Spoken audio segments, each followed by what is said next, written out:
حضرات ذی وقار وہ حسین کہ جن کے بارے میں فرمایا کہ اگر حسین سے محبت کرو گے، اگر چاہتے ہو کہ اللہ ہم سے محبت کرے تو حسین سے محبت کرو.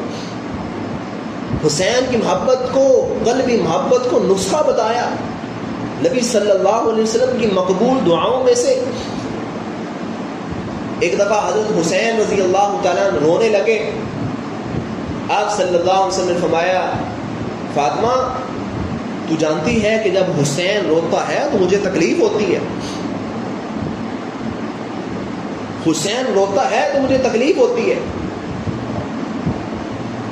اتنی محبت نبی صلی اللہ علیہ وسلم اپنے بیٹے سے کہتے تھے. یعلا بن مرہ روایت کرتے ہیں آپ صلی اللہ علیہ وسلم نے فرمایا حسین منی وانا من حسین، کہ حسین مجھ سے ہے میں حسین سے ہوں. احب اللہ من احب الحسین، جو شخص چاہتا ہے کہ اللہ اس سے محبت کرے وہ حسین سے محبت کرے. حسین سبت من الاسباط، حسین میری نسلوں میں سے ایک نسل ہے.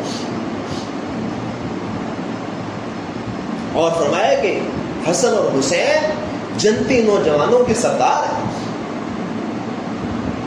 کائنات و جہان کا محبت کی انتہا کر دینا.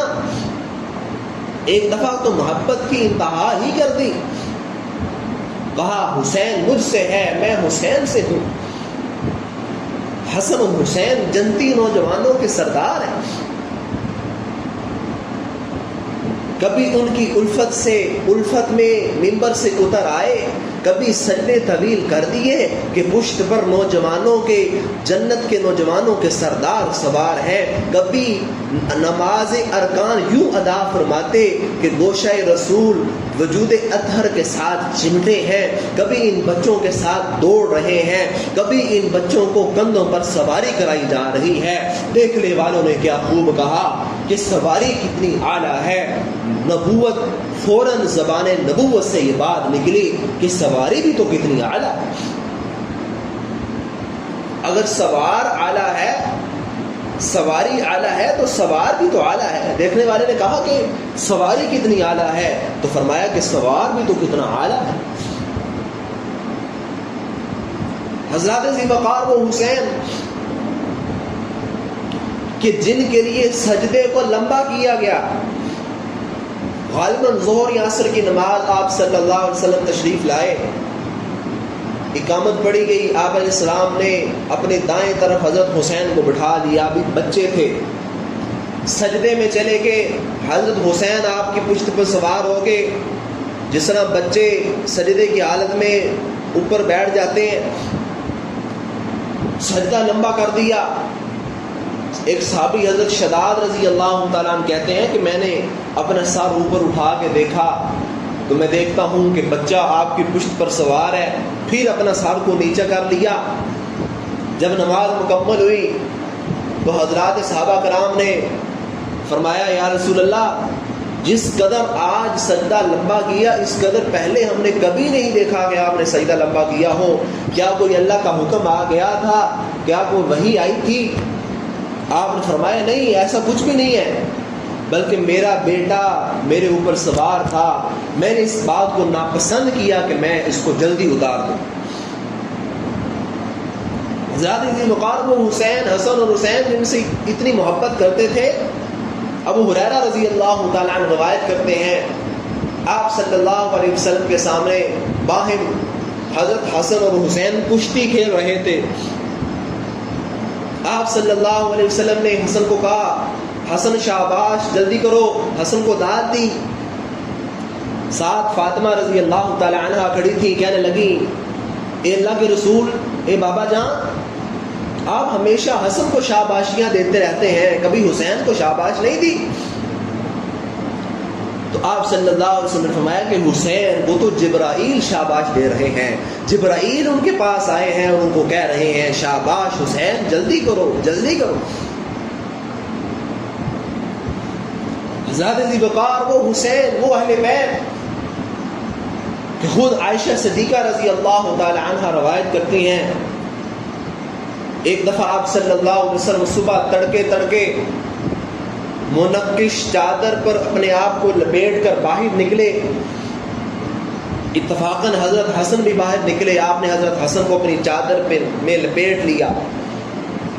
اس کے بعد یکے دیگرے حضرت حسن، حسین، علی المرتضیٰ، حضرت فاطمہ الزہرا رضی اللہ تعالی عنہ نکلے اور ان کو اپنی چادر میں جمع فرما لیا چاروں کو۔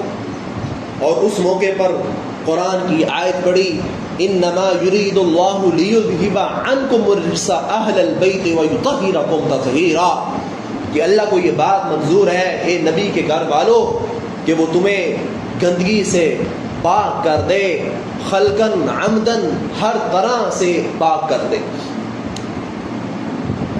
حضرت ذی وقار الفاظ کم ہیں حضرت حسین کی شان بیان کرنے میں، شان بہت زیادہ ہے، الفاظ کم ہیں۔ بڑھتے ہیں حضرت حسین کی شہادت کی طرف،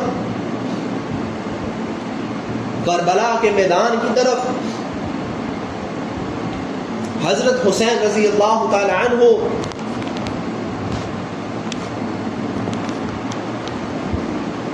جب اہل کوفہ کی پرزور اصرار پر سفر باندھنے کا ارادہ کر لیا تو اس موقع پر عبداللہ بن عمر، عبداللہ بن عباس اور اپنے بھائی محمد بن حنفیہ نے خیر خانہ طور پر ان کو روکا، منع کیا،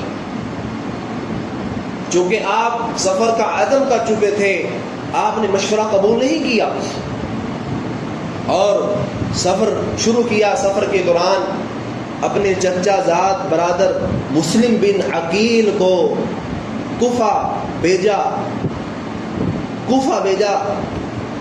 کہ قاصد بنا کر کوفہ بھیجا کہ جاؤ کوفہ والوں کے حالات دیکھ کر آؤ، اطلاع دو، اگر حالات ٹھیک ہیں تو ہم سفر کو اختیار کرتے ہیں۔ مسلم بن عقیل کوفہ پہنچے تو وہاں 12,000 کوفیوں نے آپ کے ہاتھ میں بیعت کی۔ آپ نے حضرت حسین کو اطلاع پہنچائی کہ حالات سازگار ہیں، آپ تشریف لے آئیں۔ حضرت حسین رضی اللہ تعالی عنہ اپنے لشکر سمیت آگے بڑھے تو اطلاع ملی عبید اللہ بن زیاد نے مسلم بن عقیل کو قتل کروا دیا ہے۔ یہ خبر سن کر رفقاء نے بغیر قصاص لیے جانے سے انکار کر دیا۔ قافلہ آگے بڑھا، مقام قادسیہ سے آگے پہنچے تو حر بن یزید نے 1000 کے لشکر کے ساتھ نمودار ہوا۔ اس کو اس بات کا پابند کیا گیا تھا کہ حضرت حسین اور اس کے لشکر کو گرفتار کر کے ابن زیاد کے پاس پیش کیا جائے۔ حضرت حسین کو جب یہ اطلاع ملی، حضرت حسین نے تنبیہ فرمائی کہ تم نے خطوط لکھ کر خود ہی تو مجھے بلوایا ہے، اب دغا بازی کر رہے ہو۔ اس کو خطوط دکھائے۔ حر بن یزید نے امیزش دھمکی دی اور کہا کہ جنگ سے باز رہو ورنہ قتل کروا دیے جاؤ گے۔ حضرت حسین روانہ ہوئے اور کہا کہ مرد کے لیے موت کوئی ذلت نہیں ہے، اگر اسلام کی راہ میں آ جائے، جہاد کرتے آ جائے۔ روانہ ہوئے، ایک اور قاصد کو بھیجا، قیس بن مسہر کو، اس کو بھی ابن زیاد نے قتل کروا دیا۔ حسین رضی اللہ تعالی عنہ کو جب یہ خبر ملی، آپ رضی اللہ تعالی عنہ کی آنکھوں سے آنسو جاری ہو گئے اور بالآخر طویل سفر طے کرنے کے بعد 2 محرم الحرام سن 60 ہجری کو آپ کربلا کے میدان پر پہنچ گئے۔ ادھر ابن زیاد نے عمر بن سعد کو سپہ سالار کا لشکر بنا کر جنگ کے لیے روانہ کر دیا۔ جب عمر بن سعد کی حضرت حسین سے ملاقات ہوئی تو حضرت حسین نے پیشکش کی اور کہا کہ 3 باتوں میں سے ایک بات کو اختیار کر لو۔ ایک بات، مجھے اسلام کی سرحدوں کی طرف جانے دیا جائے، روکا نہ جائے تاکہ میں اسلام کی خود حفاظت کر سکوں، اور دوسری بات، مجھے مدینہ واپس جانے دیا جائے، منع نہ کیا جائے، اور تیسری بات، مجھے موقع دیا جائے کہ میں یزید سے بالمشافہ بات کر سکوں، خود اسے بات کر سکوں۔ عمر بن سعد نے بات کو قبول کیا اور اطلاع پہنچائی ابن زیاد کے پاس۔ ابن زیاد نے کہا کہ ہم ایک بات قبول کریں گے، اور وہ یہ ہے کہ حسین اور اس کا لشکر ہماری اطاعت کر لیں، ہماری بیعت کر لیں۔ حضرت حسین کو جب اطلاع ملی، حضرت حسین نے اپنے رفقا کو، متبعین کو پرجوش خطبہ ارشاد فرمایا۔ رفقا نے بھی وفاداری کا ساتھ دیا، اور ساری رات تمام حضرات آہوزاری کرتے رہے، روتے رہے، اور دشمن آپ کے خیموں کے ارد گرد گھوم رہے تھے۔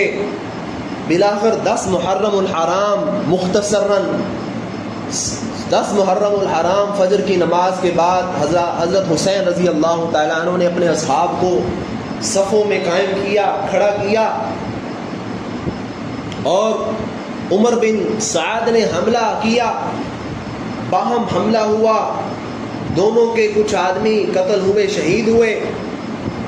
بالآخر کفار کا غلبہ آیا، اور انہوں نے حضرت حسین کے خیمے کو جلا دیا۔ ننھے بچوں کا خون بہایا، خون میں نہلانے سے دریغ نہ کیا۔ چشم فلک نے یہ منظر دیکھا کہ زرع بن شریک نے نواسے رسول کے کندھے پر تلوار کا وار کیا، جس کی وجہ سے حضرت حسین کمزوری کی وجہ سے پیچھے ہٹے، اور سنان بن ابی عمر بن انس نخعی نے آپ کو نیزہ مارا، جس کی وجہ سے آپ زمین پر گر گئے۔ وہ آگے بڑھا، اس نے خاتون جنت کے نور نظر کو ذبح کر دیا، سر تن سے جدا کر دیا، بالائے ظلم۔ حضرت حسین کے 72 آدمی شہید ہوئے، کوفیوں کے 88 آدمی قتل ہوئے۔ ظلم بالائے ظلم۔ حضرت حسین کے سر کو کاٹ کر ابن زیاد کے دربار میں پیش کیا گیا۔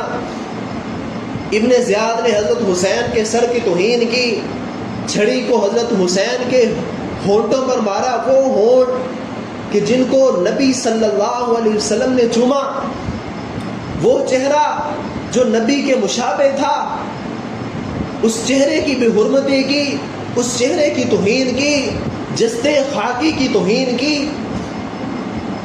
اور یزید کو خط لکھا کہ ہم نے حسین کا سر قلم کر دیا۔ جنت اپنے سرداروں کو تک رہی تھی، اپنے سردار کا انتظار کر رہی تھی،